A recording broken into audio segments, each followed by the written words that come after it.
कुलमणि ओझा प्रभु हनुमान जी महाप्रभुंकर दासानुदास सेवक हबार दुसाध्य महापुरुष कहते तुम्भ सेवा कहूँ जानी तुम्भ भृत्यर सेवा सेवार सीमा न जाने पथ उड़े हवा शिव संकित जे मैंने जो पदरे नीति रुद्र पद्मधुनि भजंती भणती न मु भृत्यर भृत्य परिभृत्य। आज आमर मीन संक्रांति महाविश्व संक्रांति हूँ प्रभु शंकरमोचन जन्मदिन आमर महापुरुष राधारण देवंकर जन्मदिन शंकरमोचन जन्मदिन ये आश्रम आमर 26 वर्षर आश्रम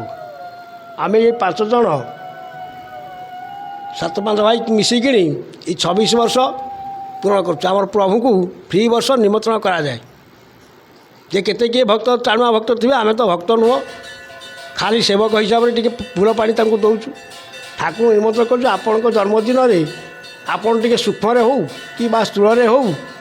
शरीर शोषण हूँ आसिक उपस्थित रही आपण जन्मदिन टी सुरुखुरे परिचालन करेंगे एपाई आमर समस्त भक्त भाई मिसिकी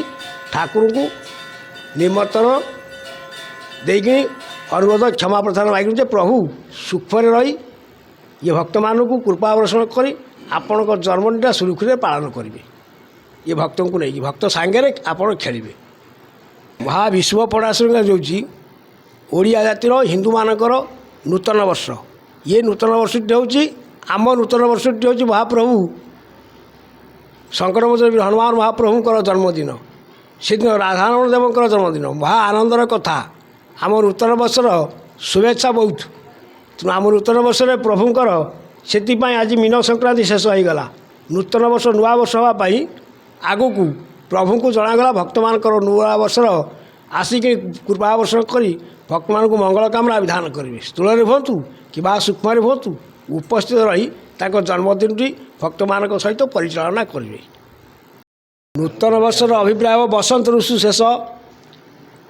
वृक्षर नवपल्लव मेघर नूतन वर्षा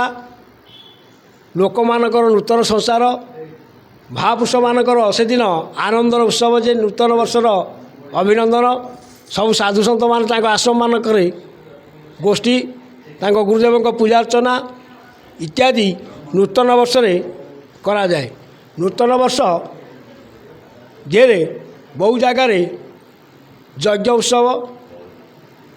करा जाउची नूतन वर्षर आमर अंक से दिन 1433 बर्तमान चलुची से अंक साल चलो 1934 साल बर्तमान आम साल चली